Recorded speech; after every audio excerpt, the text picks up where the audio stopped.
And here we are with another episode of All Things Conflict with me, your host, Maria Arpa. And before we get into it, I'm excited to tell you about my flagship dialogue roadmap training. So if you see yourself as someone that would like to master the art of communication and dialogue and help people through difficult conversations and conflicts and all the areas in life where talking gets sticky, then you might be interested. It's 20 days of intensive training supported over the course of a year with a small selected group of people from all walks of life. And if you think this might be for you, I'm just at the beginning of thinking about the 2027 cohort. So you can contact me at mariaarpa.com. And welcome to All Things Conflict. And here we are with me on my Todd. And I thought I would just do another solo episode, really coming out of some conversations that I've been having recently about why our systems are not working. If we really think about failures in the NHS, failures in the prison system, which, I know quite a lot about, failures in the education system, healthcare generally, workplaces, lots of areas where complaints are at an all-time high, dissatisfaction is at an all-time high, where people just can't seem to get heard, where the results that are coming out are perhaps not where we want them to be, and where some of the harm, I think that's really where I want to go, where the systems themselves actually create harm instead of healing. So, when we build systems in society, those systems are meant to help people organise. The whole point is that, nothing happens without a system, nothing that involves more, even if I do something myself, I need a system. I usually have to plan out what I'm going to do. So we create systems to help us be organised, get on the same page, understand how we're going to use resources, to work out and delegate who's doing which bit, so that we can go through a process that we are familiar with, that we have been trained to use, that we understand, and that at the other end there is a result. There is a success, a conclusion, or something takes place and is completed.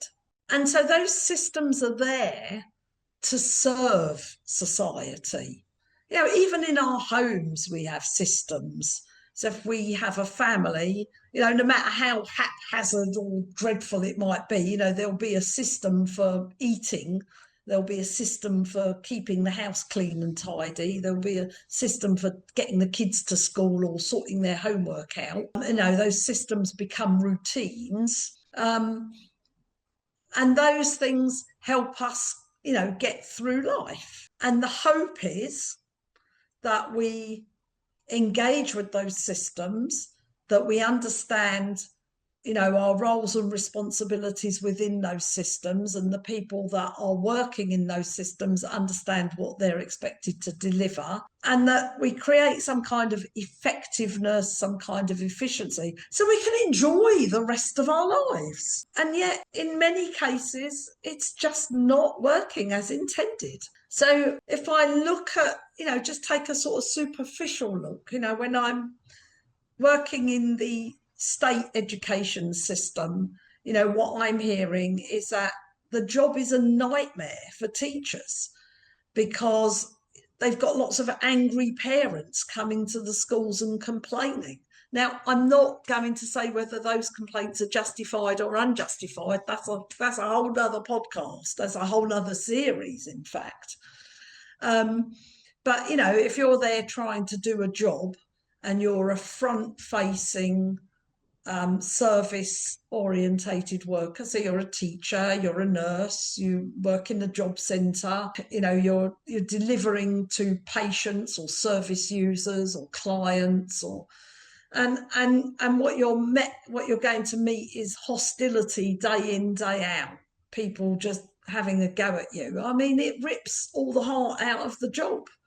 It's exhausting, it's stressful, it's soul destroying. And conversely, if you are the recipient of that service and you turn up for someone to support you to get work, or you need to have a tooth out, or whatever it is that you're turning up to do, or unfortunately if you land yourself in prison, then that service is being delivered to you and you need to come out better than when you went in. So if I'm a parent and I send my kids to a particular school, then what I want is to be able to drop my kids off at school for them to get an education that is consistent with the way we want to live in our society, and that helps them to get a head start in life. And so that's quite a long journey from nursery through to A levels, and then possibly into higher education. The question that we need to ask ourselves is,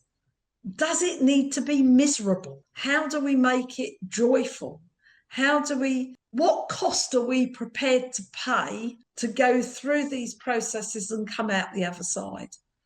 And how is it that for so many people, the systems are failing them, if not creating harm? And what I see, and I know this is just my opinion, but I've been around the block a bit. What I see is that when the systems get created, there are hierarchical structures at play that are very top-down systems, where we start off with somebody in charge, somebody's name at the top of the list, and they sit with committees and consultants and they decide on policies and procedures, and these policies and procedures are transmitted out to people for delivery.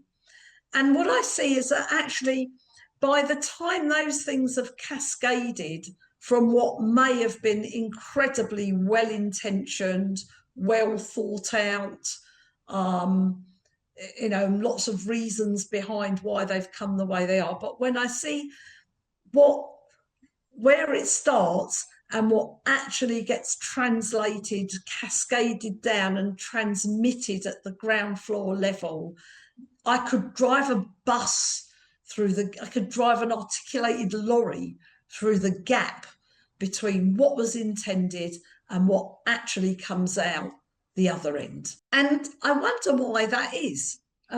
What I see is that we have created a hierarchy. And I'm not saying that hierarchy is bad, but some versions of it are incredibly toxic. So what I see is people reporting to hierarchical structures that are very punitive. So if I'm working on the front line and my manager is invested in my performance, not because they care about the delivery to the service user, but because they need to tick certain boxes in order not to get punished by the person that's further up the food chain, then the intentions and energy and the vibe around what we're doing has lost its original purpose. Its original purpose is to serve. But what we're doing is we're serving something going up in order to avoid punishment, or in order to get a gold star, in order to get Ofsted to tell you that you're outstanding. And for me, the motivation loses something very human and very important about care and love, caring for the right reasons, caring for the wrong reasons, caring in order to avoid being punished or humiliated or scapegoated, and caring out of actually a love for our fellow human beings. And I think one of the examples that really struck me in the early years of the charity of the Centre for Peaceful Solutions, when I had a lot of engagement with community safety teams, was noticing that community safety teams were stuck behind a desk and a laptop. And I kept wondering, how do you keep community safe by filling in Excel spreadsheets and looking at statistics? How do you really get to grips with what is happening at the grassroots of our societies when the professionals or the experts are partitioned away from the ground? I mean, I heard it put very well a long time ago by a philosopher, philanthropist, who said, how is it that the waters of mercy are not reaching the ground that we want to grow the seedlings from? And I just thought that was very beautiful. And for me, that's a question that we're not asking. How are the waters of mercy not reaching the ground and penetrating in order that we can grow the shoots? And I say that this is down to creating rigid policies and training people to operate out of policy without thinking about exemptions, exceptions, and realizing that you can't have a one size fits all. And there are really like small examples and huge examples, things that come up in the news, or create, this lovely word scandal.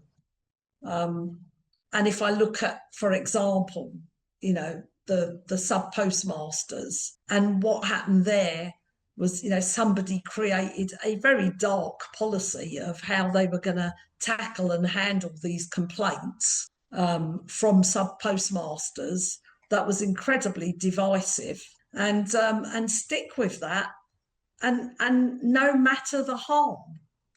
And interesting that an organisation would actually send people to prison with impunity, and actually encourage people to sign confessions for things that they hadn't done as a threat, instead of actually saying, actually, can't we just look at this band of people called sub-postmasters and think, for the most part, they're going to be hardworking, honest people, and this many of them cannot be lying and cheating the system.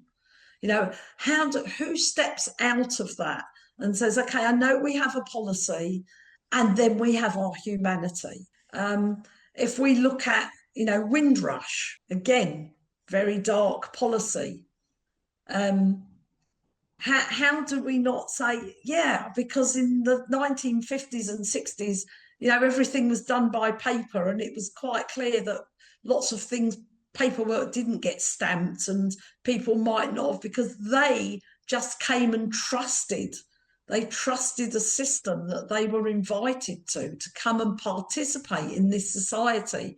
I mean, who's going to think, is this going to bite me on the bum 20, 30, 40 years later? So how does a system not say, what we need is a special task force that can be, that when certain buttons are pressed, or certain buttons go off, certain alarms go off, and we're getting lots and lots of people that are actually now receiving harm as a result of our system, that those alarms go off, and a group of people from across those systems, service users, policymakers, everybody in between, can come together in a panel and start saying, where's our humanity gone? Are we being less than human here? Does it sound idealistic?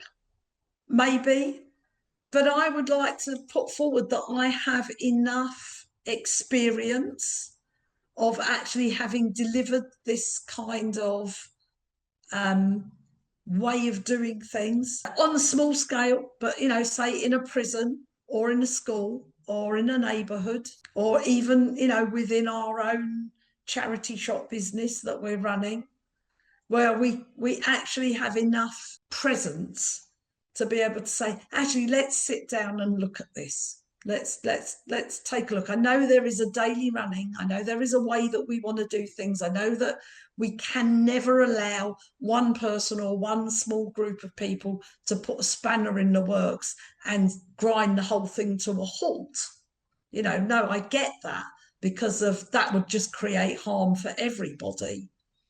But there are ways to start to localize things so that we can bring back our humanity into our systems and start to ask better quality questions when things are failing. Because what is amazing to me is how many years it can take from when people start saying, actually, this hurts, this is harmful, this is wrong. For how many years it takes for anyone ever to get heard, for anyone to react, for there to be any kind of response. And actually, as we're starting to see, as a public, you know, we're asking more questions about these things.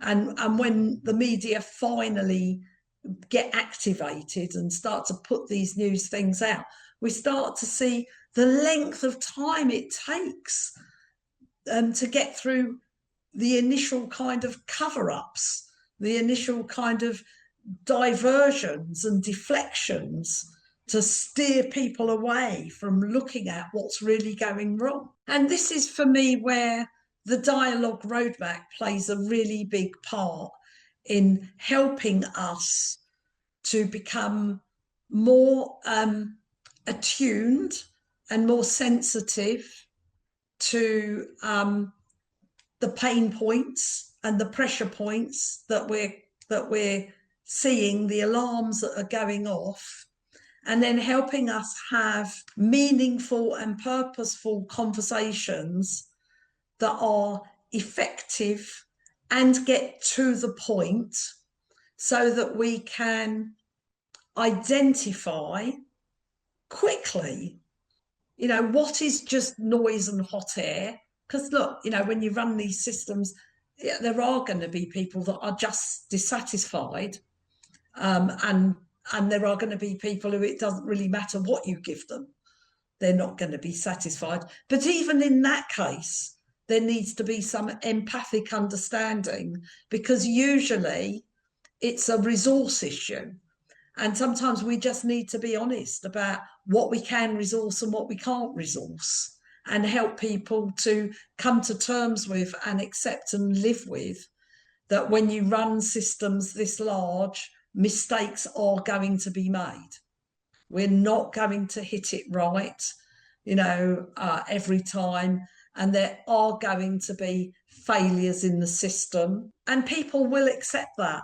But it's about how we respond and how we react and what we do and what processes we have in place.